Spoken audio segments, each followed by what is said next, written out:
Good afternoon, ladies and gentlemen. Welcome to the ILIKA PLC post-AGM investor presentation. Throughout today's meeting, attendees will be in listen-only mode. Questions are encouraged. They can be submitted at any time using the Q&A tab just situated on the right-hand corner of your screen. Simply type in your questions at any time and press send. I'd now like to hand over to Graham Purdy, CEO. Thank you, Mark, and thank you everybody for taking the time to join this webinar for an update on progress at ILIKA. I really appreciate the fact that you're engaging with us, and I already see there's some interesting questions coming in, and I look forward to dealing with them towards the end of this presentation. So we're going to have a trot through our slide deck just to make sure that everybody that has taken the time to join us today is fully up to speed with our progress and understands the history of the company and the mission that we're on. Those of you who have been with us for a while will know already that we're independent global experts in solid-state batteries, and that we've got two product lines. On the one hand, we've got our Stereax miniature cells, which have been designed primarily to power miniature medical devices and industrial IoT. And on the other hand, we've got our large format Goliath cells, which are designed for the automotive industry and also for cordless consumer appliances. Company was founded as a spin-out from the University of Southampton here in the UK in 2004. We've now got an impressive portfolio of patents, some of which are granted and others which are applications. So we now have 62 granted patents, so a strong portfolio of IP to protect the know-how in the company, and that we're certainly for Goliath addressing the largest battery market in the world, expected to be 280 billion total addressable market by 2030. And at the end of our latest financial year, on the 30th of April of this year, 30th of April 2024, we had a healthy cash balance of £12 million. So with me today, I have Jason Stewart, our CFO, and we will be taking you through the slides. So I'm not going to linger on this particular slide because actually there's loads of information on our website if you want to look at our backgrounds. First of all, a resume of our business model. We have an asset-light licensing model, which is demonstrated on production intent equipment, which basically means that we don't intend to manufacture our products on a large scale. We see ourselves as a development company which develops products and processes to manufacture those products, and we license that know-how, that IP, through to manufacturing partners who are either tier one manufacturers who sell our products to OEMs, or they are OEM partners. And in return for those licenses, we receive license fees and royalties. A good example of a licensing agreement that we already have in place is the one that we have signed up with Cirtec for our Stereax product, and we aim to follow a similar market for the Goliath product line. So why should you bother investing in ILIKA? We believe that we've got 5 strong reasons that investors should pay attention to. First of all, we've got this unique solid-state battery technology with a growing patented portfolio across multiple jurisdictions.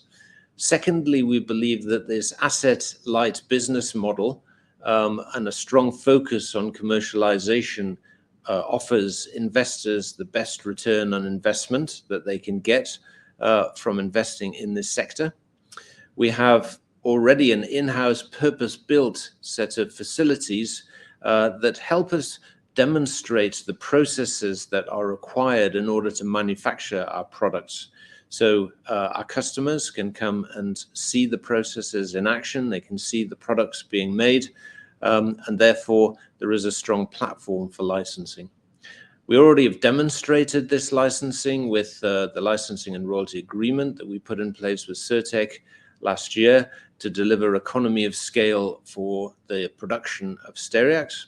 And we also have shipped our first batches of prototype Goliath batteries to automotive customers and tier ones, and we are engaging with a wider portfolio of companies that are interested in carrying out evaluation trials of that technology. So first of all, a few slides on Stereax. This is really a revolutionary product which is designed to support this transition from pharmaceuticals, which have been used widely in the 20th century, through to electroceuticals, which are becoming increasingly deployed in order to treat patients that are struggling with chronic and acute illnesses. And the advantages of electroceuticals are, first of all, a reduced surgery time. And by using Stereax, you can locate the therapy close to the point of therapy. You get a long life of the product in the body, and therefore you don't need such frequent repeat surgery. And Stereax technology is actually strong enough to be able to power Bluetooth radio devices. In terms of the advantages over existing lithium-ion batteries, first of all, you've got this miniature footprint. It's also an ultra-thin technology, which makes it easy to implant. We've got a very fast charge profile with high discharge powers. It's a very safe technology without any toxic liquid electrolyte, and also, and not so much for medical, but primarily for IoT applications, the technology has a high temperature tolerance. So actually, over the summer, I've been across to visit Cirtec, our manufacturing partner. You'll remember that they are an industry-leading, vertically integrated partner for medical devices and components. They've got a large thin film facility in Lowell, in Massachusetts, and we have sent our pilot line manufacturing equipment across to their facility. That's been installed, and commissioning is now well advanced. You see one of the Cirtec engineers with one of our engineers standing in front of one of the key tools that we use for manufacturing the Stereax batteries. That's at their facility in the US. We believe that this partnership is a validation of the Stereax product and process. Clearly, you know, there's a lot of technical know-how involved in assessing this process and the value of Stereax. And by having this commercial partnership, we believe that investors have received a strong signal that the technology can be deployed effectively for our electroceutical applications. They're a very credible partner. They are already an established manufacturer and have medical accreditations as well as the scale to be able to meet their customer requirements. It also gives ILIKA access to a much larger sales and marketing resource. We are jointly marketing our product, and in fact, there's a couple of shows coming up in the first couple of months of 2025 where we'll be marketing Stereax on the Cirtec stand at relevant trade shows. We've also got this focus on AIMD applications. So what does that mean? That means active implantable medical devices. So we've been through some of these applications in previous presentations.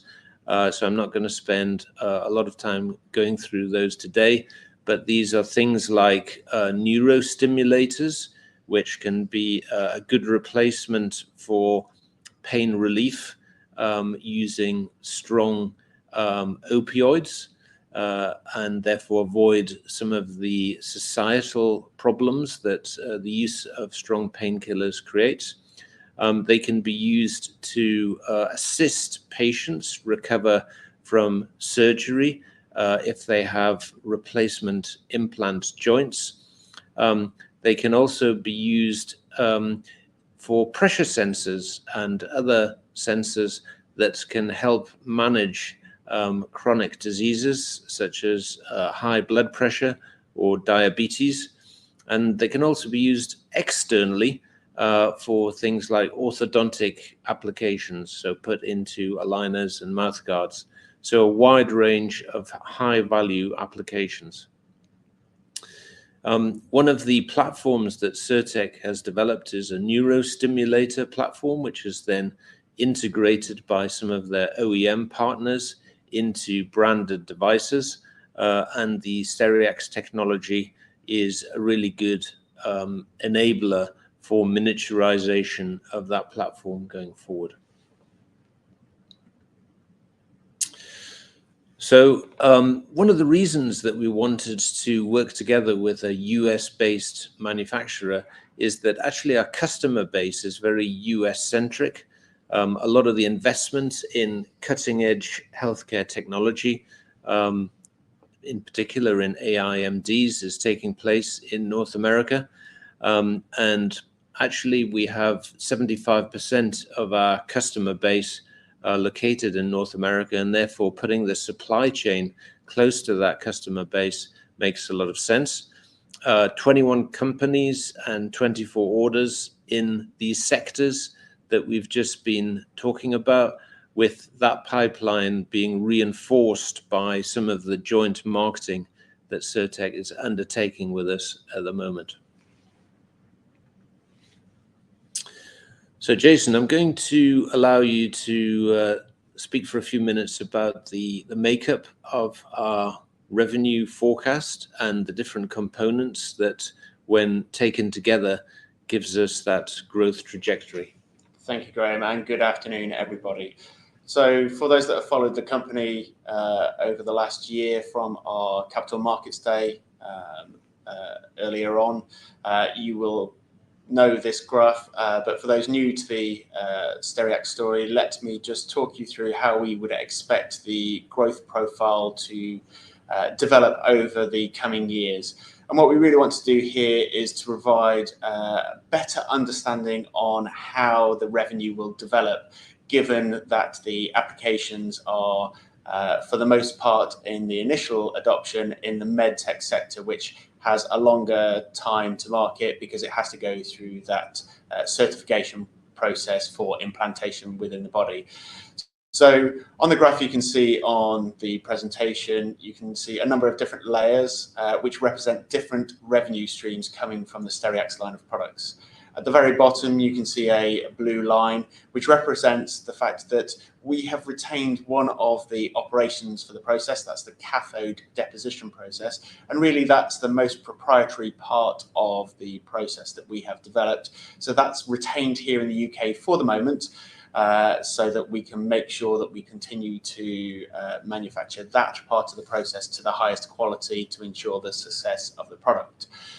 So we will operate that as a subcontractor to Cirtec's manufacturing process, and we will derive revenue for that. So we expect that to begin in 2025, as soon as we start commercial battery production, and we would expect that to continue for a couple of years until the volume demand grows such that Cirtec need to have additional equipment sets installed, most likely at their facility, to cope with the growing volume of demand on batteries. But we expect that to be commercially drive revenue from battery processing starting next year.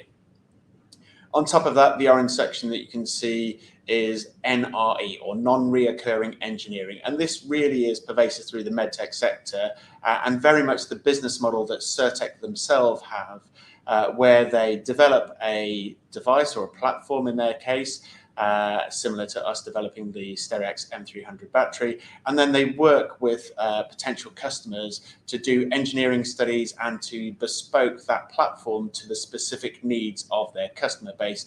And there are significant sums that are paid by the ultimate customer to Cirtec, and then in this model would be paid to us, ILIKA, for us to validate the M300 Stereax products for those applications, or to look at perhaps bespoke requirements for different form or function of an M300 derivative, which we would be able to sell through manufacturing at Cirtec. So there are some quite substantial sums that can be derived from that, and that's what Cirtec do on a day-by-day basis, and they have very much guided us to what that shape would be expected to look like. On top of that, you can then see the grey area. That represents the individual battery royalty revenue. So when we have negotiated and agreed the contract with Cirtec, really there are two parts to that. In the early days, it is a profit share, and we take the majority of that profit, reflecting all the effort that has gone in and the support that we've received from our shareholders to get us this far.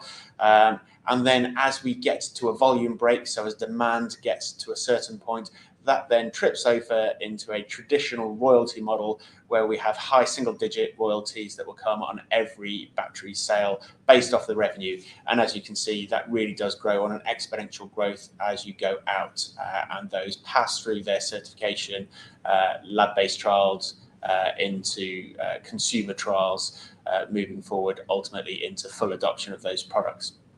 And then the final part, those yellow spikes you can see on top, are our belief that there will be additional opportunities for licensing the Stereax product, either in sectors outside of medtech, or in the fullness of time, relicensing to Cirtec. There was no initial license granted in terms of a fee when we signed with Cirtec, as they have taken on a significant cost, and Graham touched on it earlier when showing and talking through the photos of the facilities that they have installed. So they have invested multi-million dollars in getting the facility and the machine sets up and running over in the US, and that's a cost that we didn't have to bear, and therefore has saved investors money to be utilised in keeping the company going for longer to make sure that we see that commercial success.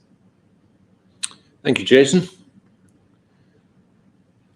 So now at this point, we're going to change gear and talk about our Goliath product line.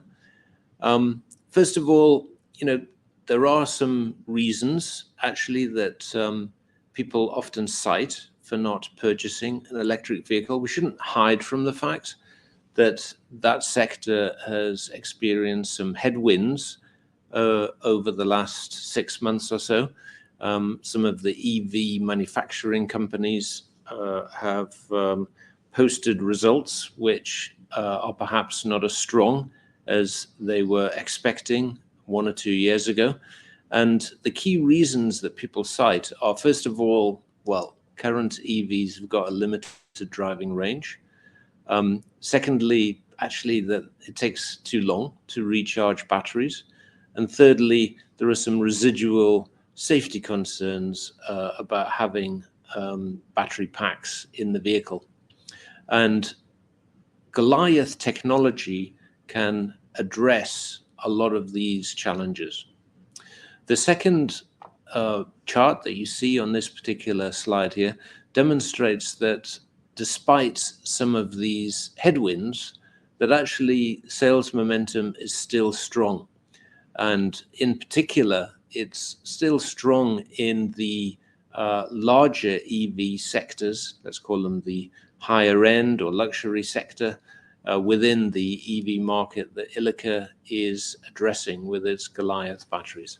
So let's talk a bit more about some of the advantages of Goliath batteries and how they might affect these dynamics. So the first thing to understand actually about solid-state batteries is that not all solid-state batteries are created equal.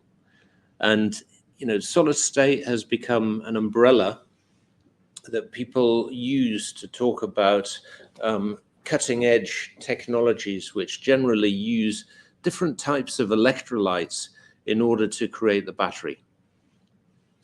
There are different choices that you can make around the materials that go into a battery, not only the electrolyte, but also the anode. And depending on which choices you make, you end up with batteries with different performance characteristics. So first of all, the electrolyte. So this is the material in the battery that allows the lithium ions to move backwards and forwards between the positive and the negative electrodes. You can have oxide electrolytes, sulfide-based electrolytes, and also polymer electrolytes. And each of these approaches actually confers different physical advantages to the battery. The sulfide electrolytes are often used because they have a high ionic conductivity and they're quite malleable, so you can get a good contact between the electrodes. But the downside is that they react easily with oxygen and moisture and can give off toxic gases, so that can make them expensive to manufacture. In contrast, the oxide electrolytes that ILIKA uses are stable in air, but it is more difficult to actually manage that interfacial resistance, and that's where a lot of the effort in developing our batteries has gone into in the last few years. There's also the option of using polymer electrolytes with a high ionic conductivity, but they often need to be preheated to elevated temperatures to work effectively. Then there are choices around the anode. We actually use a silicon anode at ILIKA combined with the oxide electrolyte, and we find that that gives us the advantages of a long cell life, and they're less expensive to manufacture than using a lithium anode. And of course, the cost of batteries is just as important as some of those other factors that we were talking about earlier. The lithium anodes that are sometimes used by our competitors do give a constant cell voltage and a high energy density, but they are expensive and they can give rise to dendrites, which are effectively short circuits in batteries. And there is also the anode-less design, which can give a very high energy density, but there is often a cell life compromise with that, and there is also a volumetric expansion challenge to deal with. In terms of the addressable market, the automotive battery market is the largest in the world, really large total addressable market. And the particular sector that we're targeting is high volume performance vehicles going into high performance specialized vehicles. We believe that this market is less cost sensitive, which is important when you first launch a new technology, because it hasn't been commoditized, and clearly for mass market economy vehicles, a new technology is often not a great fit. Solid state batteries are really the only game in town in terms of next generation automotive batteries. Just about every automotive company has got solid state on their roadmap.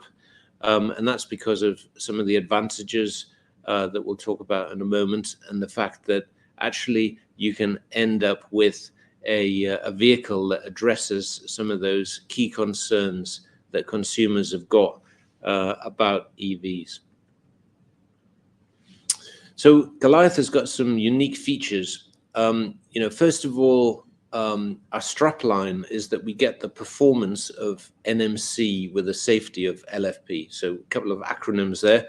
NMC and LFP are both different types of cathode that you can use in a battery. So NMC is nickel, manganese, cobalt. LFP is lithium iron phosphate. And the reason that people use NMC is that it's a high energy density material that can give you really great energy dense cells. On the other hand, LFP has got less energy density, but it is inherently safer. And in fact, also is or can be cheaper. So a lot of the mass market vehicles in China would use an LFP cathode. whereas most of the performance EVs that we see here in Europe and in the US use an NMC-based cathode. The downside of NMC is that it does have a slightly higher safety risk in terms of its use with a liquid electrolyte, and therefore that's our strapline, that we can get around those safety concerns associated with intrinsic cell safety and still get the performance that NMC offers. So we have a non-flammable feature that has no liquid in it. I'm going to come back to this actually in a moment and talk about some of our latest test data, which is really quite compelling. We've got a competitive performance versus lithium ion. Last year, at the end of 2023, when we announced lithium ion parity, we demonstrated we could meet the energy density that people expect from lithium ion, and that we're now exceeding that. And we can also operate at higher temperatures. So it gives the pack designer the ability to reduce the parasitic weight and volume of the cooling systems that you need in order to keep the pack within its normal operating zone.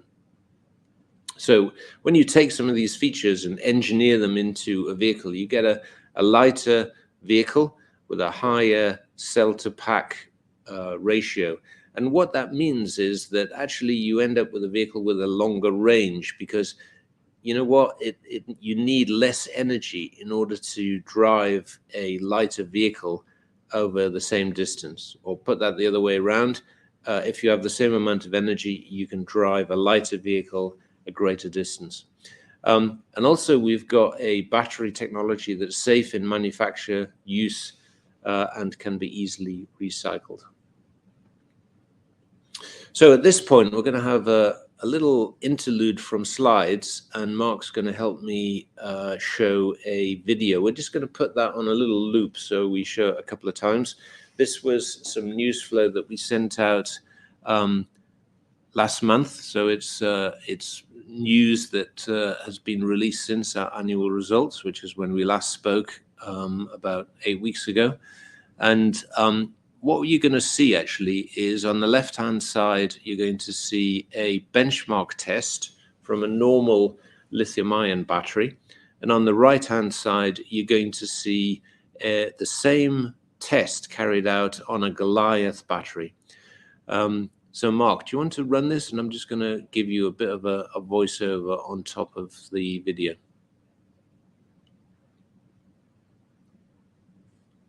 Here we go. So you see that you've got a cage on the left-hand side that is suddenly full of an explosion. And that's what happens when you put a nail through a lithium-ion battery. So please don't do this at home. You might have seen Bear Grylls stick a knife in a lithium-ion battery on one of those desert island shows. They use that to light a fire, and really it's quite spectacular. It's a bit of a firework. In contrast, and look at it again, on the right-hand side, there's a Goliath battery with the same nail being put through it, again in a cage. Cage wasn't required, actually, in this instance, because there is nothing happening in that video. It is the most boring video that you will watch today. And that is great from our perspective, because it shows that the Goliath technology is intrinsically safe. And what does this mean for pack designers? Well, imagine that you are designing a new EV.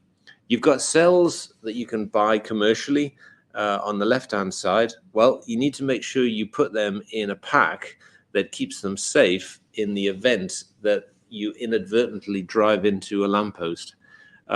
Actually, the industry has a name for that. That's the pole test. All EVs have to survive the pole test. And you can understand why, right? You don't want a firework going off on the car if you've hit that lamppost. And of course, EVs are intrinsically safe. Don't worry if you are the owner of an EV. But the reason that they're safe is that they have engineered mechanical safety and cooling systems into the pack to avoid this type of nail penetration. Whereas if you've got a Goliath battery that you see on the right-hand side, you don't need all of that mechanical reinforcement because the battery isn't going to explode. If you inadvertently drive into that lamppost, the battery is safe. And so you can avoid all of that weight in the vehicle. And of course, over the last, 50 years, we've seen the automotive industry systematically invest in reducing the weight of vehicles relative to their power to make them go faster, make them more economic. And this is exactly that type of lightweighting opportunity that you've got for EVs. We all know how bulky EVs are, and actually by engineering that out of the cells, you've got massive impact on the design of the vehicle. Hope you enjoyed that. We're back on our slides now. And here you see actually some of the great progress we've made with Goliath over the last 18 months or so. We've had, first of all, a significant grant awarded to us by the Faraday Battery Challenge, the 8.2 million history program. And we are still executing that program that runs for about another 6 months. And it's really helping to support the development of our Goliath technology. We've carried out trials of scale-up equipment at vendors, and that has then translated into scale-up equipment that we have installed at our facility. And I hope to offer you the opportunity to come and see our roll-to-roll coater and some of our other equipment shortly at our facility, so that you can see how we have invested some of the shareholder equity that we have raised over the past few years. We also achieved, of course, our technical milestones, right, with our D4 milestone last year and our lithium-ion parity just before Christmas in 2023. We've got a fantastic program running at the moment with MPAC, where we're designing and building an assembly line to automate the manufacture of our Goliath batteries at pilot scale. That's expected to run until the end of Q1 next year. And that safety test that we've just done was done together with the Faraday Institution SafeBat project. You'll have seen actually the University of Oxford and also University College London being mentioned in those recent results that we shared. And very excitingly, and Agratas is becoming a household name, actually, as they continue to invest in the gigafactory that they're building in Bridgewater in Somerset, set to become the UK's largest gigafactory. We have a 12-month collaboration agreement in place with them to evaluate our technology, and other customers that have commenced testing those Goliath batteries for performance. So lots of exciting news flow to keep everybody engaged over the last 18 months. And we expect that to continue going into 2025.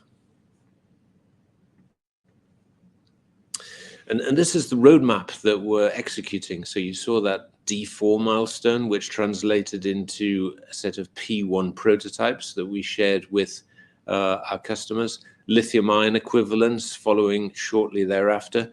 Actually, we're just finalizing some of those intermediate D points between D4 and where we'll get to with D8 in Q1 next year. So there'll be some more news flow to look forward to as we demonstrate some of the other characteristics, actually, of our batteries. There's other aspects such as safety, but also cycle life, and also power density, which are important in order to get us through to that minimum viable product, or A sample, in the second half of 2025. And just to reiterate what our scale-up plan and business model looks like, we are currently operating on our pre-pilot line. We have actually installed a lot of the modules for a full pilot line, which will allow us to make our minimum viable product, or A samples, as they're signposted here. The rest of the scale-up really belongs to the work that we do with OEMs. So, scale up prior to implementation into a gigafactory really is the capital that OEMs invest in order to make B and C samples. So these are actually the same cells as A samples, but made first of all on production intent equipment at B sample scale, and then in larger volume by the time you get through to C samples. And from ILIKA's perspective, our licensing opportunities really kick off from the beginning of 2025 onwards, once we've demonstrated that D8 and A sample capability. Most of the demand for Goliath is coming from Europe.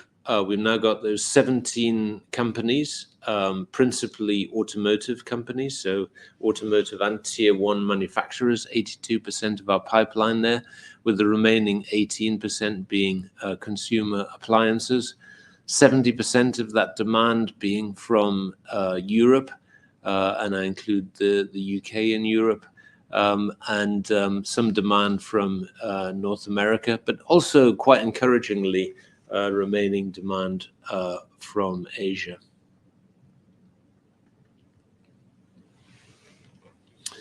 UK grant funding has been really important to support our journey. It's enabled interaction with a lot of the companies that you see highlighted at the foot of this slide.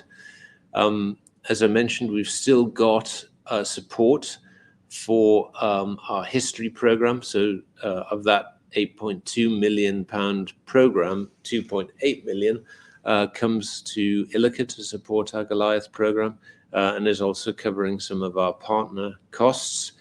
We've also got the system grant, which is provided by the Automotive Transformation Fund, managed by the Advanced Propulsion Center, or APC. And we expect that this grant support will continue as we move into A sample production, pack development, and cell integration. So next, Jason, would you like to talk a bit more about how we build up our revenue projection for Goliath, please? Yes, of course. So very similar to the build that you saw with Stereax, albeit some slightly different shapes. The expectation for Goliath will be that it will once again be a multi-layer story for how that develops and builds through. So very similar, we expect there to be the ongoing grant funding that we already receive, but expectations are that we will continue to work with both the Faraday Battery Challenge and the APC here in the UK to access future funding to support that scale-up activity and the commercialization. So you can see that at the bottom there as that blue level running all the way through into the future. And as Graham said, with that history and system grant, that have been really strong for us over the past year. And I will touch on those again in the financial summary towards the end.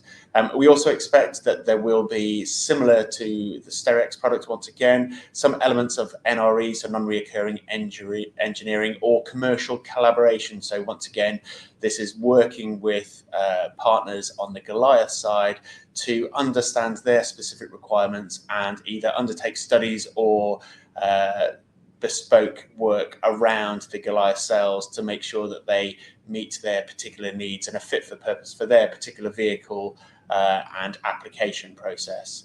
We expect that will then lead us into, and as Graham said on those graphs, in terms of that work through to A sample and then the scale up through B and C sample into licensing discussions. So really starting to talk with those automotives and tier ones from 2025, so from next year onwards, we'll be entering those discussions, and we would expect that to then come with an upfront license fee that would see us through then until we saw the final part of the puzzle being the build up of actual royalty revenue. Once again, very similar to the Stereax growth story as those come through. Once again, somewhat similar to Stereax in terms of the timeline for actual battery royalty revenue. It's not as simple as just completing the license. Those batteries then have to be manufactured, the vehicle platform has to be designed, and the supply chain has to be filled with both batteries and vehicles before ultimately you would see them on the forecourt in the fullness of time. So once again, very similar to the Stereax build-up, multi-layered, but as with Stereax, we expect revenue to continue from both sides in the current year and into 2025. Staying with me then, ESG, so environmental and social governance, is really important to us here at ILIKA, and that's not just because it's part of our core ethics as a business, and we have many of our staff are very, very passionate about this, that it's appropriate that we are good governors of the business on your behalf as shareholders and investors, but also to make sure that we are ahead of regulations where we need to be, so looking to the future to make sure that we are compliant in all ways, and looking to what extra regulation is coming down the track so we can ensure that we have adopted what policies we need to in good and proper time, but also to make sure that we can support that commercialization. So our ISO 14001 and 9001 put us in a really good, strong standpoint for working with medical device manufacturers who need to be certifying that things are produced in the right way. So our documentation from that perspective has been really helpful in that tech transfer process and ensuring that we had all the documentation ready to do that.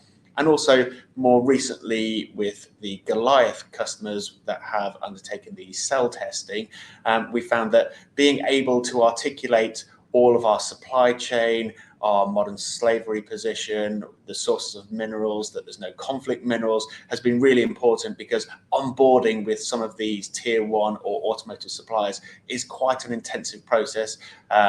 They need to make sure for their own compliance and regulations that all of their supply chain, of which we would be one, are compliant. So that comes with quite a long-winded process, and we're going through that with the people that we're already working with, and we'll continue to do so. So our own ESG processes stand us in great stead for making sure that we can make that process as smooth as possible as we go forward with future interactions. Thank you, Jason. And actually, we've got a few numbers just to remind people what our last annual results were. Thank you. So these were the results for our year ending 30th of April that we announced formally on sign of our accounts in July. They very much reflect the strong performance of the business and a great improvement year on year.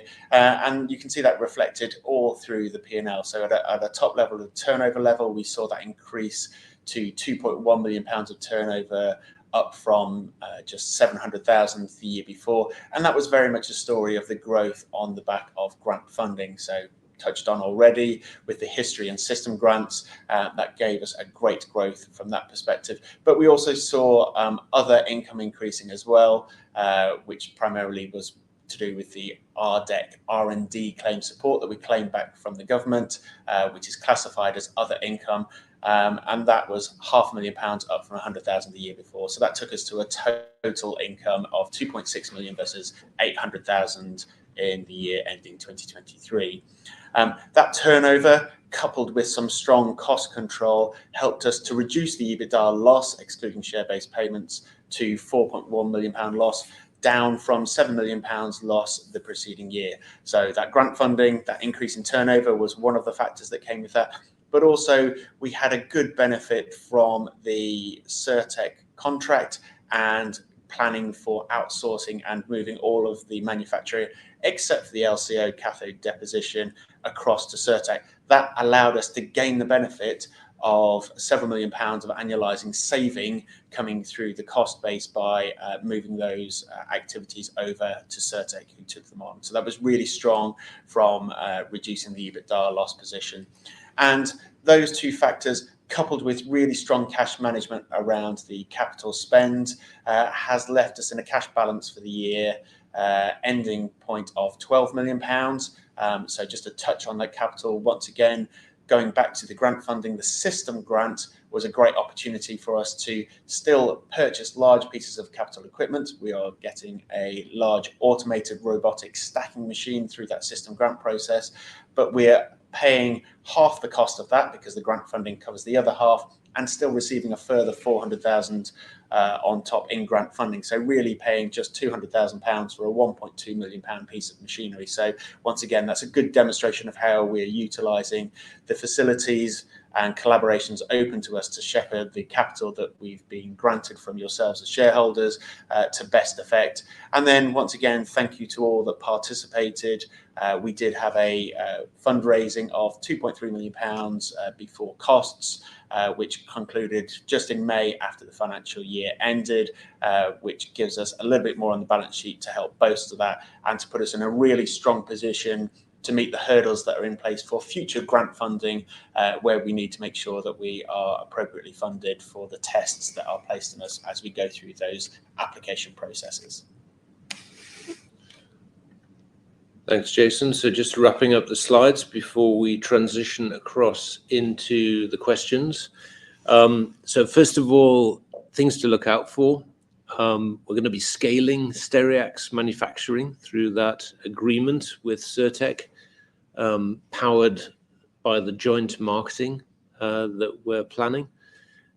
So very excited really about that, and we expect that to then result in the initial product-related revenue from Stereax in 2025.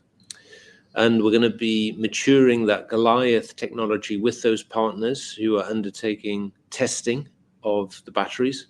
We've got a series of technical milestones as we go through to what we've called our MVP or P2.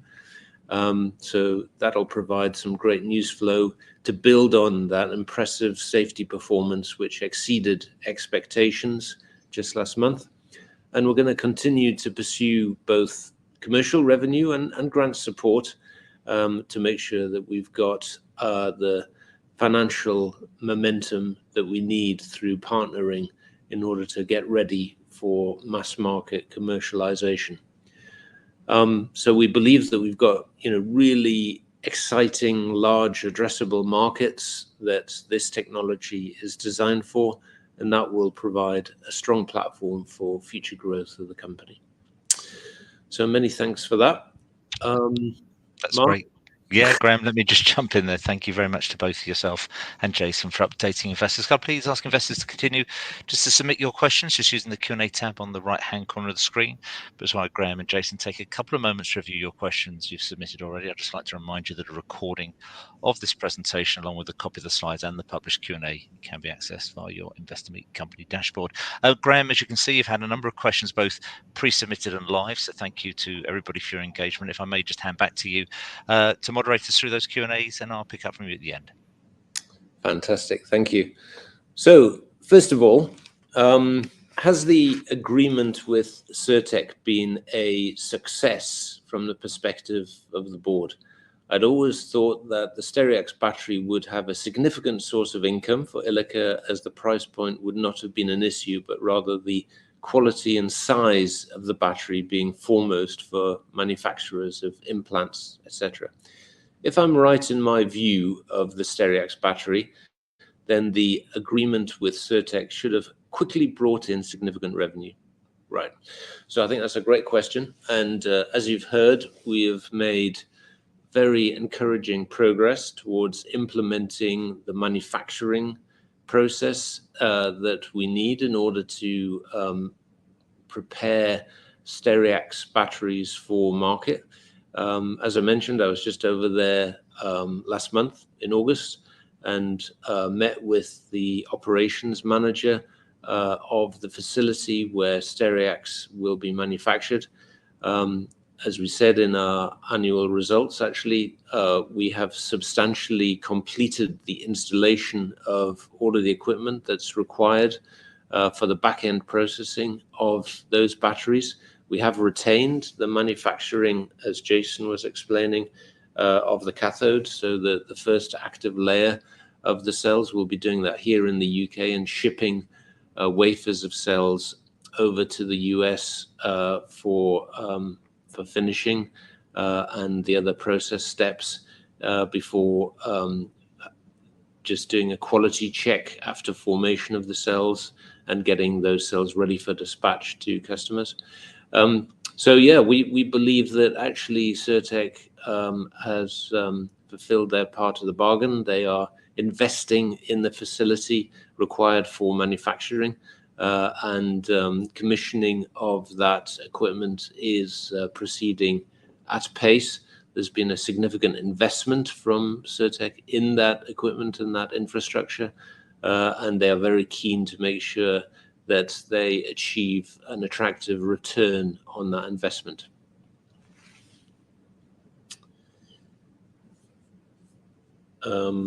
So the next question that I've got here is Brian Hayden still working for ILIKA as Chief Scientific Officer? And if not, why? Yeah, so Brian, or Professor Hayden, as he's properly known, was one of the founders of ILIKA and was a professor at the University of Southampton, which is where ILIKA was spun out from back in 2004. So Brian has retired from the university now. He is an emeritus professor and has in fact retired to the US. So we still retain Brian as a consultant to tackle the occasional scientific challenge that we have. But remember that as a company, ILIKA has progressed from being a materials science company, which is in fact what we were when it was first founded, to being more of a product-oriented manufacturing developing company that is dealing with a number of engineering scale-up challenges rather than scientific challenges at the moment. So I would say that our main thrust is on product optimization rather than fundamental science, and that's why actually we haven't appointed a new chief science officer to the company. So the next question is, are you able to report initial feedback from OEM testing of your prototype batteries? So yeah, this question is about the Goliath batteries. We announced a few months ago that we had shipped our first Goliath prototypes, our P1 prototypes, on schedule to a number of companies who are testing them, as well as the testing that we're doing on behalf of some of our other partners. Well, I'm happy to say that actually the initial testing that has been carried out has demonstrated that those batteries do what they say on the tin, to use a well-known advertising phrase.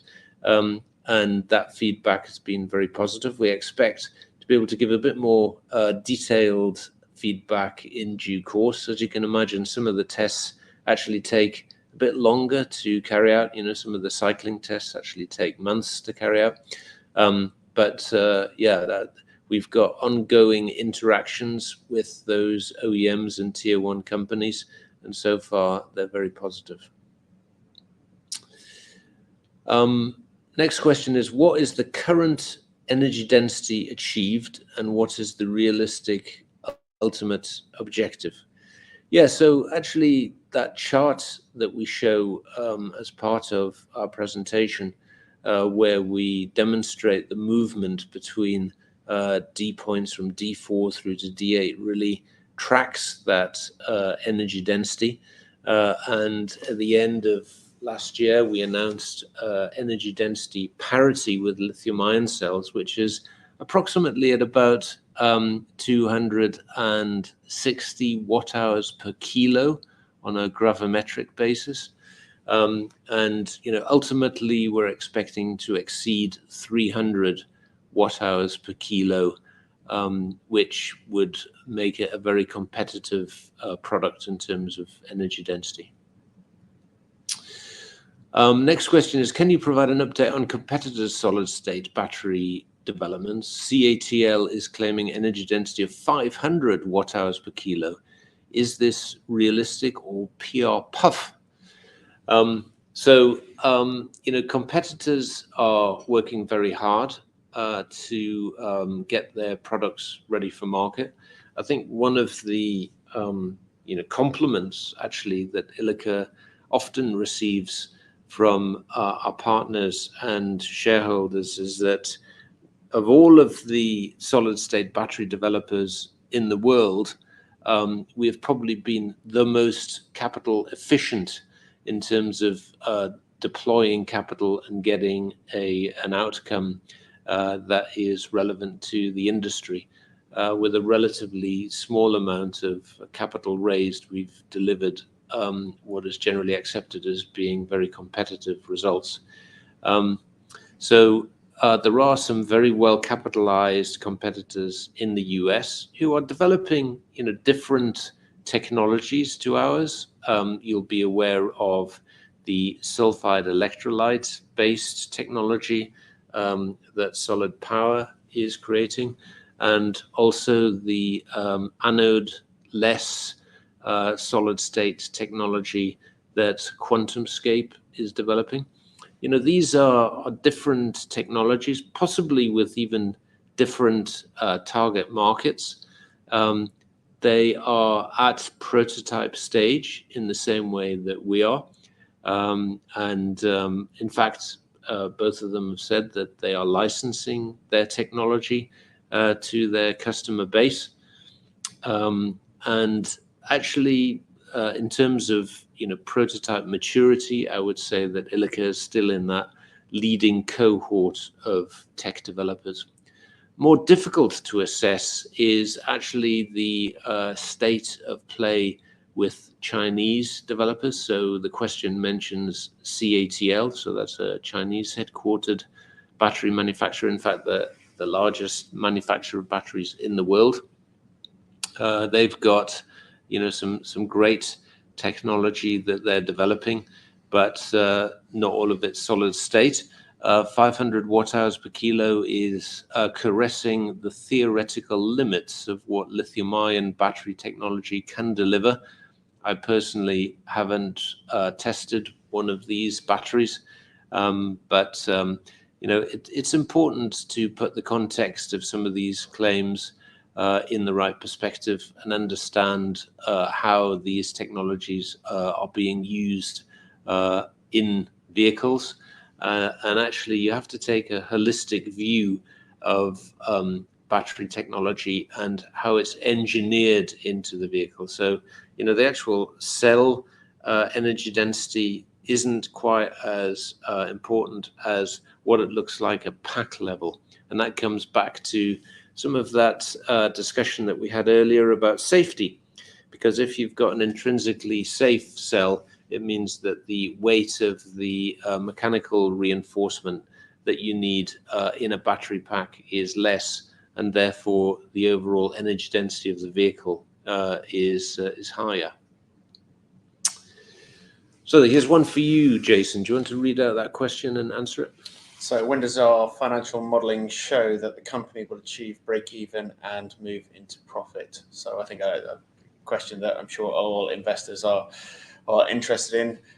If I take us back to both those revenue build graphs and also the timing that Graham talked us through from the scale-up and licensing timing, which he showed in detail on the block timeline earlier on, that really takes us to looking at the combination of the growth of the Stereax product that will take a couple of years to get to scale, starting to come through from those layers that we talked about, and really into that licensing for the Goliath product. So really at the point that B and C sample has then reached the point that we can license, that really takes you to the position of around calendar year 2027. So towards the end of that year would be the point that we would be seeing our expectations that both of those revenue build graphs would come together and achieve that position. Obviously, it's incumbent on us as the board and the company to push hard to achieve those and try and get them as early as we possibly can do. Very good. Here we've got one here. So nearly 90% of automotive batteries are made by just 8 Asian companies. So I would agree with that. European players are stalling their gigafactory plans. Surely ILIKA must look east in order to get a partner to provide the scale, experience, and resources to get Goliath into cost-competitive production. So our view on this is that actually there are still some significant investments that are being made in Europe.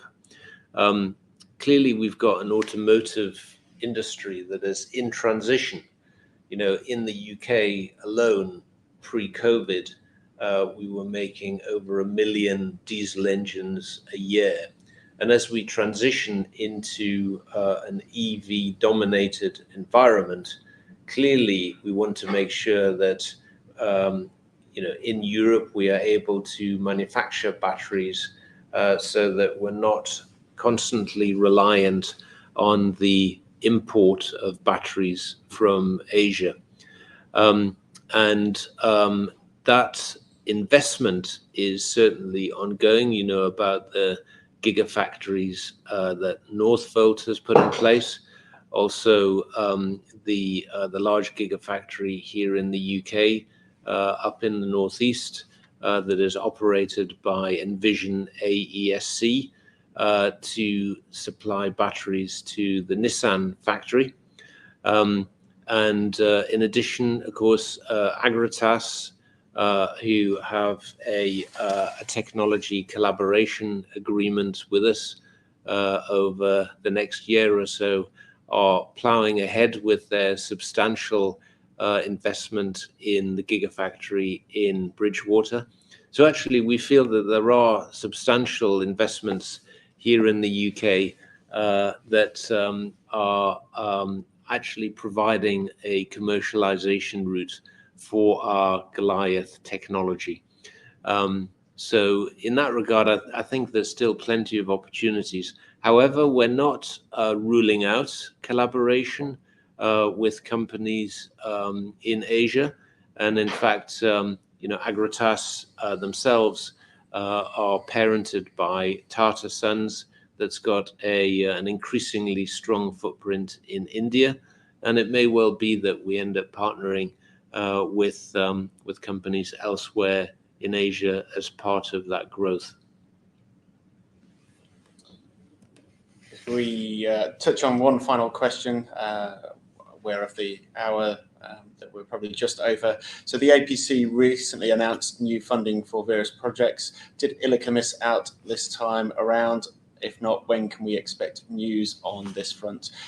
As we talked about earlier, we have 2 grant-funded projects operating at the moment. That's the History project with the Faraday Battery Challenge and the System project, which is already running with the APC. So we need to bring both of those projects to conclusion before we then start the next project. And both of those are scheduled into the first half of next year, with History completing with the D8 freeze point, which Graham talked about earlier, just ahead of that minimum viable product, that MVP point on the development graph, and then the System grant ending with the installation of our robotic stacking machine to allow us to complete the equipment set for that pre-pilot line, to really allow us to build those then MVPs, those A samples products, so that we can get those in the hands of automotives and tier ones. But we are constantly in dialect and discussion with both Faraday Battery Challenge and the APC, and working with them to understand what the next application process would be like, which competitions are applicable for that next step once those current grant-funded projects are completed, and also working with and looking to identify commercial partners to operate alongside us, and all of that alongside the backdrop of the changing government and each of those institutions understanding how their own mandate is renewed and pushed forward to reinvigorate the support for companies like ourselves as we go forward. So We certainly didn't miss out. We weren't applying for anything at the time because we have those two ongoing, but look to news flow in the future as we continue to look for new opportunities, which will obviously bring to the market as soon as we have gone through any application process, hopefully with some successful results as we then notify everyone about that. That's great. Graham, Jason, thank you very much indeed. Obviously, there's a number of questions. If any of those are addressable post today's meeting, we can publish those responses back with the transcriptions. Graham, Jason, I know investor feedback will be particularly important to you both. I'll shortly redirect everybody on the call, certainly to give you their thoughts and expectations after your presentation. But perhaps before doing so, Graham, I could just ask you for a couple of closing comments. Thanks, Mark. Well, first of all, many thanks to everybody for taking the time to tune in today. Jason and I will go through the other questions. I realize there's a number that we haven't got round to this afternoon, so we will make sure that we answer those. And I look forward to interacting with you all again in the future. That's great, Graham. Jason, thank you once again for updating investors. If I could please ask investors not just to close this session, as we're going to now redirect you for the opportunity to provide your feedback in order that the company can better understand your views and expectations. This may take a couple of minutes to complete, but I'm sure it'll be greatly valued by the company. On behalf of the management team of ILIKA PLC, we'd like to thank you for attending today's presentation and wish you all a good rest of your day.